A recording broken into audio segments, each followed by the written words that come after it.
4대1 해리케인의 해트트릭과 함께 터진 바이에른 뮌헨의 압도적인 대승입니다. 하지만 시청자 여러분, 분명 축제와도 같아야 할 이 밤에 어째서 우리는 마냥 웃을 수만은 없는 걸까요? 왜 이 달콤한 승리 뒤에는 이토록 씁쓸한 뒷맛이 남는 것입니까? 69분, 바로 그 69분 동안 우리는 돌아온 괴물을, 나폴리의 철기둥 그 자체였던 김민재의 완벽한 부활을 보았습니다. 마침내 자신의 가치를 증명해내던 바로 그 찬란한 순간, 얄궂은 운명은 가장 잔인한 방식으로 그의 질주를 멈춰 세웠습니다. 안녕하십니까? 축구 팬 여러분의 심장과 함께 뛰는 김준석입니다. 오늘 밤 우리는 이 화려한 승리 속에 감춰진 한 선수의 비극, 바로 김민재를 이야기해야만 합니다. 호펜하임 원정길에 오른 뮌헨, 이 경기는 김민재에게 있어 단순한 한 경기가 아니었습니다. 바로 올 시즌 분데스리가 첫 선발 출전, 그야말로 운명의 무대였습니다. 지난 시즌의 영광을 뒤로하고 새로운 감독 아래서 자신의 가치를 다시 한번 증명해야만 하는 상황, 특히 알폰소 데이비스, 이토 히로키 등 동료 수비수들이 줄줄이 부상으로 쓰러져 그야말로 부상병동이 된 뮌헨의 수비진에게 김민재의 어깨는 천근만근처럼 무거웠습니다. 컴파니 감독의 신임을 되찾을 황금 같은 기회이자 팀을 위기에서 구해내야 한다는 막중한 책임감, 모든 스포트라이트가, 모든 기대와 우려의 시선이 오직 김민재, 바로 그에게로 향했습니다. 어깨를 짓누르는 부담감은 상상 이상이었을 겁니다. 하지만 이후 그라운드에서 펼쳐진 모습들은 우리에게 증명했습니다. 김민재는 위기 속에서 더욱 빛나는 선수라는 것을, 그는 이 거대한 시험대 앞에서 도망치지 않고 정면으로 부딪히는 것을 선택했습니다. 그리고 김민재는 그 엄청난 기대에 완벽하게 부응했습니다. 경기 초반 세계적인 골키퍼 마누엘 노이어마저 흔들리는 위험천만한 순간이 있었습니다. 그의 패스미스 하나가 그대로 실점 위기로 이어졌죠. 하지만 누가 그 위기 앞에서 태연하게 버티고 섰습니까? 바로 김민재였습니다. 흔들리는 수비진의 중심을 잡고 굳은 일을 도맡아 처리하는 해결사, 바로 그 모습이었습니다. 그의 활약은 단순히 인상적인 수준을 넘어섰습니다. 숫자가, 기록이 그의 압도적인 존재감을 증명합니다.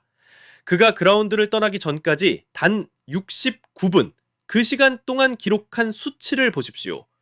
볼 걷어내기 6회, 상대 슈팅 블럭 2회, 그리고 가장 놀라운 것은 지상볼 경합 승률 100%. 단 한 번도 상대 공격수에게 땅에서의 1대1 싸움을 허용하지 않았다는 겁니다. 패스 성공률은 무려 94%에 달했습니다. 이것은 단순히 좋은 수비가 아닙니다. 이것은 지배입니다, 여러분. 다른 어떤 수비수도 줄 수 없는 절대적인 안정감, 바로 김민재가 보여준 클래스였습니다. 그리고 마침내 그의 클래스를 단 하나의 장면으로 정의하는 순간이 찾아옵니다. 전반전 종료 직전 모두가 숨을 죽였습니다. 호펜하임의 다마르 선수에게 완벽한 득점 찬스가 열렸습니다. 실점이라고 생각했던 바로 그 순간 누가 번개처럼 나타나 온몸으로 슈팅을 막아냈습니까? 바로 김민재였습니다. 우리 언론이 골과 다름없는 천금 같은 수비라고 극찬했던 바로 그 장면입니다. 이것은 단순한 수비가 아니었습니다. 이것은 내가 돌아왔다고 외치는 포효였고, 우리가 극토록 그리워했던 나폴리 시절의 철기둥, 그 괴물의 완벽한 두화를 알리는 신호탄이었습니다. 그 69분은 오직 하나의 메시지를 던졌습니다. 나, 김민재는 여전히 여기에 있다. 우리가 그의 완벽한 부활에 취해 있을 때 오늘이야말로 김민재의 날이 될 것이라 확신하던 바로 그 순간, 비극은 예고 없이 찾아왔습니다. 후반 24분, 아주 평범한 공중골 경합 상황이었습니다. 하지만 착지 직후 그는 그대로 그라운드에 쓰러져 왼쪽 종아리를 붙잡았습니다. 그를 쓰러뜨린 것은 상대 공격수가 아니었습니다. 그를 멈춰 세운 것은 날카로운 태클도 아니었습니다. 가장 강력한 적은 바로 그의 몸 내부에서 찾아왔습니다. 의료진의 부축을 받으며 머리를 감싸주던 그 절망적인 표정, 그 모습 하나에 모든 것이 담겨 있었습니다. 그것은 단순한 육체적 고통이 아니었습니다. 최고의 순간, 가장 믿었던 자신의 몸에게 배신당한 한 전사의 정신적인 무너짐, 그 자체였습니다. 왜 하필 종아리였을까요? 축구팬 여러분, 이것이 우리를 더욱 가슴 아프게 하는 지점입니다.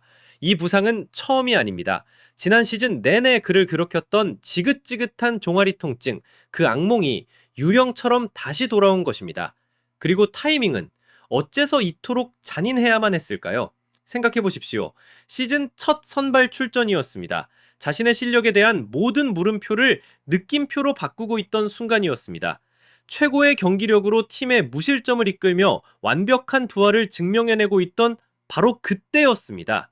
뿐만 아니라 팀이, 바로 미넨이 그를 가장 필요로 하던 순간이었습니다. 이미 주축 수비수들이 부상으로 이탈한 상황에서 김민재는 그야말로 한 줄기 빛과도 같은 존재였습니다. 그가 중심을 잡아주었기에 미넨의 수비는 안정을 찾을 수 있었습니다. 이런 상황을 알기에 독일 현지 언론조차 깊은 우려를 표하고 있습니다. 스카이스포츠 독일은 바이에른 뮌헨의 부상 문제가 점점 더 커지고 있다고 긴급 타전했고, 또 다른 매체 스폭스는 김민재의 결장은 수비진에 더욱 악재가 될 것이다라며 그의 공백이 가져올 파장을 심각하게 경고했습니다. 감독의 신뢰를 얻고 팀의 영웅이 될 수 있었던 황금과도 같았던 기회, 그 모든 것을 앗아간 것은 결국 자기 자신의 몸이었습니다. 한 인간의 연약함이었습니다. 이보다 더 잔인하고 이보다 더 가혹한 운명의 장난이 또 있을까요? 정말이지 너무나도 안타깝습니다. 결론적으로 이 경기는 한마디로 상처뿐인 영광, 씁쓸한 승리라고밖에 표현할 길이 없습니다. 그는 분명 그라운드 위에서의 싸움에서는 이겼습니다. 단 69분, 그 시간만으로도 자신이 요나탄 타보다, 그리고 그 어떤 경쟁자보다도 뛰어난 수비수라는 사실을 증명하기에 충분했습니다. 감독의 믿음을 되찾는 싸움에서도 그는 완벽하게 승리했습니다. 하지만 그는 자기 자신과의 싸움, 자신의 몸과의 싸움에서는 결국 지고 말았습니다. 이제 김민재 앞에는 한 치 앞을 내다볼 수 없는 불확실한 미래가 기다리고 있습니다. 컴파니 감독은 과연 이 고질적인 종아리 부상이라는 시한폭탄을 안고 있는 선수에게 꾸준한 믿음을 보낼 수 있을까요? 아니면 건강하고 안정적인 요나탄 타에게 더 마음이 기울게 될까요? 그가 재활에 매달리는 동안 그의 대체자로 들어온 우파메카노는 기회를 잡을 것입니다. 이미 살얼음판 같았던 뮌헨의 주전 경쟁은 이제부터 몇 배는 더 잔혹하고 치열해질 수밖에 없습니다. 그리고 시야를 더 넓혀보면 이것은 비단 뮌헨만의 문제가 아닙니다.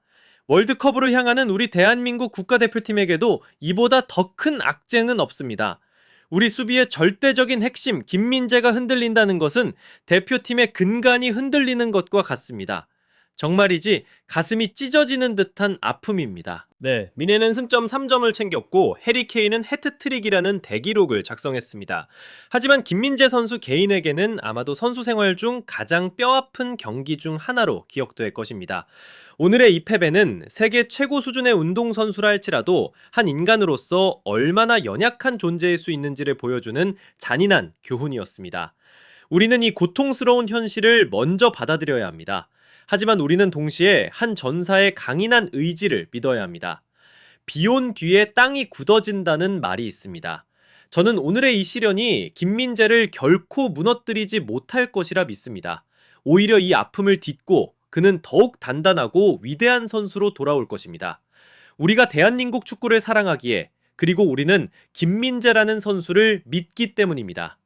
저의 관점은 여기까지입니다. 시청자 여러분의 생각은 어떠십니까?